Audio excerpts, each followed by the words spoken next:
उत्पादनांवर सूट देण्याचा मी इथे प्रस्ताव मांडते आहे. मी नो टॅरिफ लाईनच्या द्वारे कव्हर केलेल्या विणण्यात आलेल्या वस्त्रांवर 20% संशोधित करून 20% किंवा 115 प्रति किलोग्राम जेही जास्त ठरेल त्याला मंजूर करण्यासाठी प्रस्ताव करते आहे. मेक इन इंडिया संरचनेला ठीक करण्यासाठी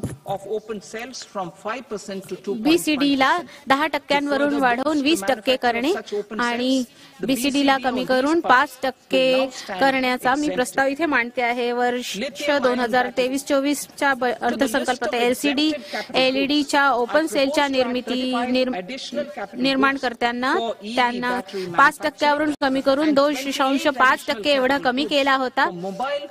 आता ओपन सेलच्या निर्मात्यांना प्रोत्साहन देण्यासाठी त्यांना बीसीडी वर सूट देण्यात येईल. मी इलेक्ट्रॉनिक वाहनांच्या बॅटरीच्या विनिर्मितीकरणासाठी आणि मोबाईल फोनच्या बॅटरीच्या विनिर्मितीकरणावर त्यांना पुंजीगत सूचीमध्ये मी समाविष्ट करते आहे. लिथियम आयन बॅटरीच्या स्वदेशी निर्मितीसाठी प्रोत्साहन मिळेल.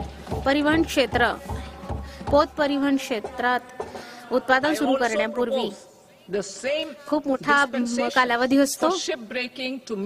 कच्चा माल घटक आणि त्यांच्या स्पेअर पार्ट्सवर बीसीडी पासून जी मिळणारी सूट आहे तिला जारी ठेवण्यात यावे याचा मी प्रस्ताव मांडतो.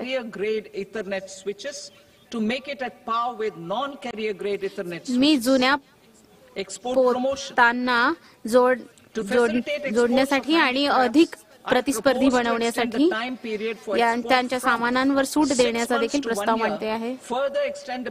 मी वर्गीकरण उत्पादनांना करण्यासाठी सक्षम करण्यासाठी 20% वरून कमी करून 10% एवढे करण्याचा प्रस्ताव मांडते आहे.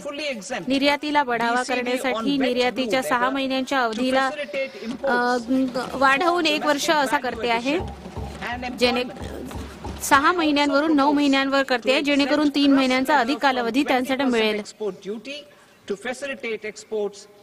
लेदर क्षेत्र मी स्वदेशी मूल्यवर्धन आणि रोजगारांच्या संधींना वाढवण्यासाठी वेट ब्लू लेदर वर बीसीडी वरून पूर्णपणे सूट देण्याचा प्रस्ताव मांडते आहे. छोट्या शोधकर्त्यांना सुविधाजनक करण्यासाठी क्रस्ट लेदरला 20% निर्यात शुल्क मधून सूट देण्याची देखील इथे प्रस्ताव मांडते आहे. वैश्विक समुद्री खाद्य व्यापारावर जागतिक स्तरावर भारताला प्रोत्साहन देण्यासाठी मी 30% वरून वाढवून 5% एवढा करण्याचा मी इथे प्रस्ताव मांडते आहे. मी मछली आणि झिंग्यांना आहार बनवण्यासाठी बीसीडी वरून बीसीडीचा 15% वरून 5% एवढा करण्याचा प्रस्ताव मांडते आहे. वायुयान आणि जलयानासाठी घरे स्वदेशी निर्मितीसाठी आणि रिपेअरिंगसाठी त्याची समयसीमा 6 महिन्यांवरून 1 वर्ष केली होती.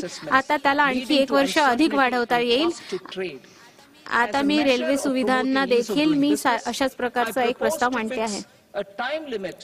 वर्तमान काळात सीमाशुल्क अधिनियम 1962 नुसार च्या तरतुदीनुसार त्यांना अंतिम रूप देण्यासाठी कुठल्याही समयसीमेचे तरतूद नाहीये, ज्यामुळे व्यापाऱ्यांमध्ये अनिश्चितता वाढेल आणि खर्च देखील वाढेल.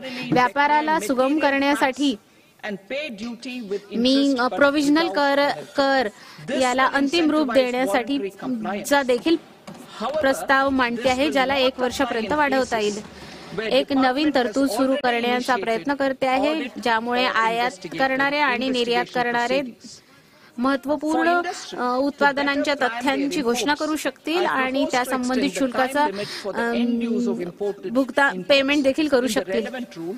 from 6 months to ही 1 तरतूद year. त्या मामल्यांवर प्रकरणांवर लागू होणार नाही ज्यांच्यावर विभाग त्या संबंधित विभाग त्यावर आधीच कारवाई करणे सुरू आहे. Further, such importers will now have to उद्योगांच्या file आपल्या only आयात quarterly करणाऱ्या statements instead of आयात करणाऱ्या इनपुटच्या अंतिम स्तराची 6 महिन्यांवरून 1 वर्ष एवढी समयावधी वाढवण्याचा प्रस्ताव मांडते आहे.